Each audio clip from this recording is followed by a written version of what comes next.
तो वो आपके और बहन जी के बीच हुई या कहीं बीच नहीं, वाले बीच वाले लोगों को, मेरे उनके साथ कभी कोई वो कन्फ्रंट बीच वाले लोग अभी भी बहन जी के साथ हैं? कुछ हैं, कुछ छोड़ के चले गए, अब दूसरी पार्टियों में हैं। जी। हाँ। तो उसके बाद 2009 के बाद मतलब 14 के चुनाव से पहले की अगर उसके बाद कोई बातचीत आपकी हुई हो बीएसपी की तरफ से या बहन जी से, उन्होंने आने के लिए कहा हो या आपकी इच्छा हुई हो? 2017 में बातचीत चली थी जी। 2017 में हम लोगों की वार्ता की। देखिए, मैंने बीएसपी को मैंने नहीं छोड़ा था, बीएसपी ने मुझे निकाला था। मैं उसके अगेंस्ट में इलेक्शन कमीशन गया कि जो तरीका निकालने का था वो गलत था। मैं डेमोक्रेटिक लाइन पे लड़ाई लड़ा, कभी मैं व्यक्तिगत लड़ाई नहीं लड़ा था उसमें जी।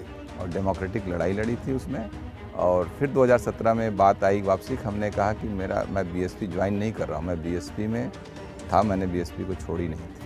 बीएसपी ने मुझे सस्पेंड किया था। बीएसपी अगर लगता है तो मुझे वापस ले।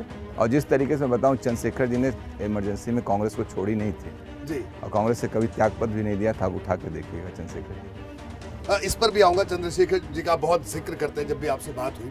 तो ये मैं आपसे ये जानना चाह रहा हूँ कि आप फिजिकली फिट हैं और जाहिर सी बात है आप स्पोर्ट्स में आपकी रुचि है, फुटबॉल आपका पसंदीदा खेल है जहाँ तक मेरी जानकारी है। सही है। लेकिन पिछले दिनों तो आप क्रिकेट खेलते हुए देखे गए। पार्ट टाइम खेल लेते हैं हम लोग ऐसे ही। ऐसा क्रिकेट खेला कि सपा ने ट्वीट कर दिया? ठीक है, उनको दिखा, अच्छा लगा। एक बार बताइए धनंजय जी, अब अच्छा क्या लगा? बताइए, आप दिख नहीं रहे थे, अब अचानक दिख गया और वो भी क्रिकेट खेलते हुए। मैं तो लगातार दिख रहा था, ऐसा नहीं था।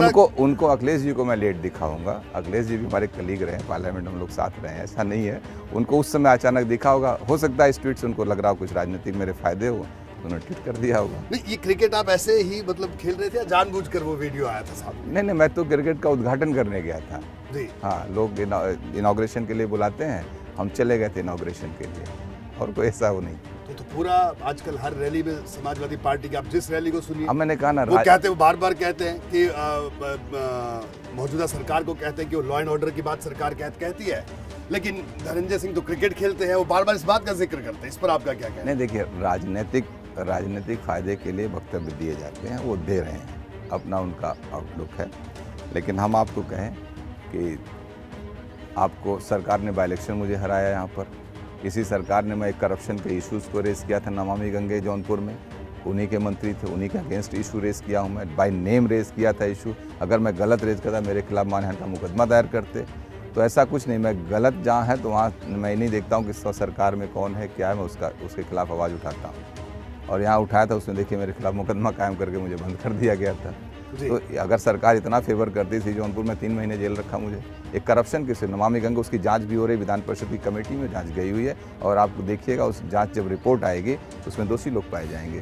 तो जी, एक बात मैं और यहाँ पे बड़े खुल के मैं आपसे बात कर रहा हूँ, आप भी हर सवाल का जवाब दे रहे हैं। बताइए, जो पूरा का पूरा मामला था, जिस वीडियो का मैं जिक्र कर रहा हूँ, जिस मामले का जिक्र था, जो मर्डर केस का जिक्र था, आपका उसमें नाम आया और कहा गया कि साहब इनाम है आपके ऊपर और आप फरार हैं और आप क्रिकेट खेल रहे हैं, ऐसा कुछ नहीं था। उस पर मैं चाहूँगा बताइए। ऐसी कोई बात नहीं थी, और हमको कुछ जानकारी भी नहीं थी। घटना कोई लखनऊ में घटी, मैं दिल्ली था उस दिन, मेरी वाइफ मेरे साथ थी वहाँ पर, इनको मैं डॉक्टर को दिखाने गया था।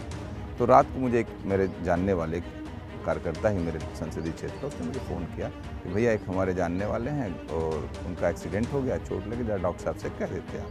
तो हमने डॉक्टर साहब से कह दी। एक सामान्य सी प्रक्रिया होती है रोज़, अभी आप देखेंगे हमारे दरवाजे मेडिकल के लिए इतने लोग आके बैठे रहते हैं सुबह से शाम। हम लोग रोज़ फ़ोन करते रहते, 10-20 phone per day, BHU, PGI, KGMC के लिए हम लोग करते रहते, लोगों को भेजते रहते हैं, प्राइवेट हॉस्पिटल से लोगों को भेजते। सामान्य प्रक्रिया में हमने एक बात कह दी और उसको लेके इतना बखेड़ा खड़ा हो गया। मैं उसको जो कह रहा हूँ आज आपके सामने भी कह रहा हूँ, अगर वो मेरा दोस्त था, उतना जितना दोस्त है उसके लिए मैं कभी भी पीछे नहीं हट रहा हूँ उससे, मैं अस्वीकार भी नहीं कभी कर रहा हूँ उस बात को लेके। लेकिन मेरा कौन किसको मार दिया कि मुझे पता ही नहीं किसी बात की, वो तो बाद में पता, जब मुझे पता चला कि मुझे इस मामले में इस तरीके से अभियुक्त बना दिया गया। मैं बहुत तो रहा कि ऐसा क्या होगा। मैं आके मेरे ऊपर रिवार्ड कर दिया, क्या कहते हैं वहाँ के पुलिस ने, DCP ने जी।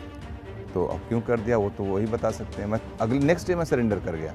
जिस दिन, जैसे आज मेरे ऊपर रिवार्ड हुआ, मैं उज्जैन था, महाकाल दर्शन करने गया था, मैं अगले दिन आके इलाहाबाद हाई कोर्ट में सरेंडर किया। कहा गया कि आपने किसी और मामले में किसी और, अब सरेंडर तो हम किसी मामले में बेल अपनी तोड़वा के सरेंडर किया, एक राजनीतिक मामला था उसमें हमने सरेंडर कर दिया। हमने कहा अगर मुझे पता नहीं मुझे किस केस में मैं वांटेड हूँ, तो हमने कहा वारंट, मैंने फिर कोर्ट में सरेंडर करने के बाद मैंने कोर्ट में अप्लीकेशन डाली हम थ्रू लॉयर तो हमने कहा कि भाई हमको पता, तो मैं कोर्ट में अपीयर हुआ। हमने कहा कि मुझे जो है क्या कहते हैं, किस केस में मैं जेल वांटेड हूँ, रिवार्ड किया गया, मुझे कस्टडी में ले लिया जाए। 1 महीना मैं जेल रहा, सोचिए आप, और 2-2 बार मैं कोर्ट में अपीयर हुआ, लेकिन मुझे जो है कस्टडी में नहीं। इसका मतलब कहीं ना कहीं कुछ था मामला जी। तो उसके बाद जो है फिर हमें तो कुछ पता नहीं, फिर कहाँ कैसे विवेचना बदली, क्या हुआ। अखिलेश जी ने ट्वीट किया, अखिलेश जी के ट्वीट करने के बाद जांच अच्छी नहीं हो रही, उन्होंने ही कहा, तो फिर जांच किसी एजेंसी को दी गई, हमें तो कुछ पता ही नहीं। तो जो आप कह रहे हैं उसी ट्वीट के बाद तो हड़कंप मचा। फिर मैं कोर्ट में एक एप्लीकेशन दिया कि भाई क्या मैं किसी केस में वांटेड हूँ, तो फिर करें, क्योंकि जब मुझे आपने कस्टडी में नहीं लिया, मैं बेल बॉन्ड भरा के बाहर आया, तो मैं क्या समझूंगा अपने आप को, आप ही बता दीजिए। आप भी हमारे जो सब सिस्टम को समझते हैं। जी।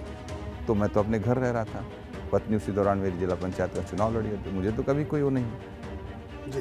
तो विवेचना निरंतर चल रही थी, उसी में अखिलेश जी ने ट्वीट कर दिया, तो उसमें आनंद फान, फिर मैंने, चूँकि चुनाव मुझे लड़ना था, मैंने एप्लीकेशन डाल दी कोर्ट में कि मैं सरेंडर करना चाहता हूँ अगर मैं किसी केस में वांछित हूँ तो।